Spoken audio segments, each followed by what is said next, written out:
జిల్లా బండాత్మకూరు మండలం నల్లమల అటవీ ప్రాంతంలో వెలిసిన శ్రీ గంగా ఉమా సమేత ఓంకార సిద్ధేశ్వర స్వామి దేవస్థానం నందు మహాశివరాత్రి బ్రహ్మోత్సవములో 7/3/2024 తేదీ నుండి 11/3/2024 తేదీ వరకు అనగా 5 రోజులు ఇక్కడ మహాశివరాత్రి బ్రహ్మోత్సవములో దేవస్థానం చైర్మన్ అన్నం విశ్వనాథ్ రెడ్డి, ధర్మకర్తల మండలి సభ్యులు మరియు దేవస్థానం అర్చకులు మరియు దేవాదాయ శాఖ వారి ఆధ్వర్యంలో ఈ 5 రోజుల పాటు ఇక్కడ మహాశివరాత్రి బ్రహ్మోత్సవంలో ఎంతో వైభవంగా చేయటం గాను అన్ని ఏర్పాట్లు పూర్తి చేయడం జరిగింది.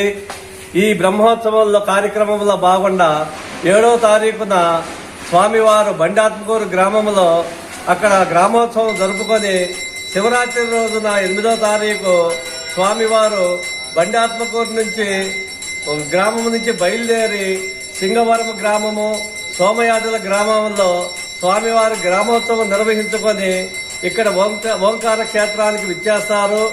ఇక్కడ వచ్చేశాక శివరాత్రి రోజు సాయంత్రం పూట ఇక్కడ దేవస్థానం ఆధ్వర్యంలో మహన్యాస పూర్వక ఏకవార రుద్రాభిషేకములు మరియు తదనంతరము స్వామివారి కళ్యాణోత్సవము ఎంతో వైభవంగా నిర్వహించడం జరుగుతుంది. ఈ కార్యక్రమంలో భాగంగా దేవస్థానంలోకి వచ్చే భక్తులు 50 మందికి కూడా స్వామివారి దర్శనము బాగా సులువుగా చేసుకోవడానికి గాను నిరంతరాయముగా వారికి సర్వదర్శనము, ప్రత్యేక దర్శనం కూడా ఏర్పాటు చేయడం జరిగింది.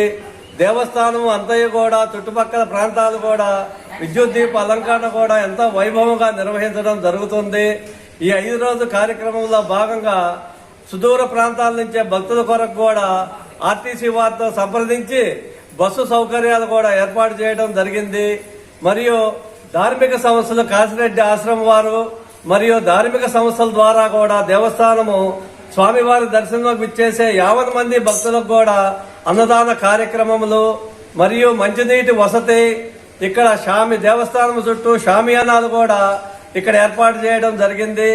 భక్తులు ఆట విడుపు కొరకు కూడా వారికి ఎన్నో సాంస్కృతిక కార్యక్రమాలు కూడా ఇక్కడ ఏర్పాటు చేయడం జరిగింది. మహాశివరాత్రి జాగారం రోజు ఇక్కడ దేవస్థానం ఇచ్చే భక్తులకు కూడా ఆట విడుపు కొరకు ఇక్కడ మానస కూచిపూడి నృత్య బృందం వారిచే భరతనాట్య కార్యక్రమము మరియు చెక్క భజన మరియు జమ్మల మడుగు వారిచే కోలాట కార్యక్రమములు మరియు హరిచంద్ర పంచమాంకములు డ్రామాలు కూడా ఇక్కడ ఏర్పాటు చేయడం జరిగింది. ఇక్కడికి వచ్చే భక్తాదులు కూడా ఎంతో మంది స్వామివారిని దర్శనం చేసుకుని కోనేరులో కూడా స్నానం ఆచరించి స్వామివారిని దర్శించుకొని పునీతులు అవుతూ ఉంటారు. దేవస్థానానికి ఇచ్చేసే 50 మంది భక్తాదులకు కూడా ఎటువంటి అనారోగ్య సమస్యలు కూడా తలెత్తకుండా ప్రాథమిక ఆరోగ్య కేంద్రం గారు కూడా ఇక్కడ ఆరోగ్య వసతి కూడా ఏర్పాటు చేసి ఈ 4 రోజుల పాటు వారి సేవలు ఏర్పాటు చేసి ఉంటారు.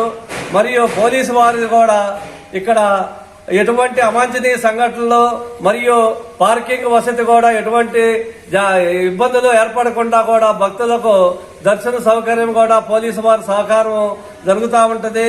మరియు ఇక్కడ జరిగే కార్యక్రమంలో కూడా పాత్రికేయులు మరియు ఛానల్ వాళ్ళు కూడా ఇక్కడ జరిగే కార్యక్రమాలన్నీ ఎప్పటికప్పుడు కార్యక్రమాలు గ్రామంలో అందరికి కూడా భక్తులకు తెలియజేస్తూ దేవస్థానం యొక్క వైభవాన్ని తెలియజేస్తూ ఉంటారు.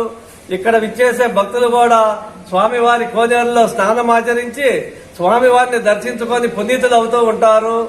ఈ 5 రోజుల కార్యక్రమంలో భాగంగా ఇక్కడ వచ్చే భక్తులకు కూడా అన్ని ఏర్పాట్లు కూడా చేయడం జరిగింది. ఎటువంటి ఇబ్బందులు లేకుండా కూడా ఇక్కడ అన్ని సౌకర్యాలు ఎంతో వైభవంగా కూడా ఏర్పాటు చేశాము. దేవాదాయ శాఖ తరఫున ఏర్పాటు చేయడం జరిగింది.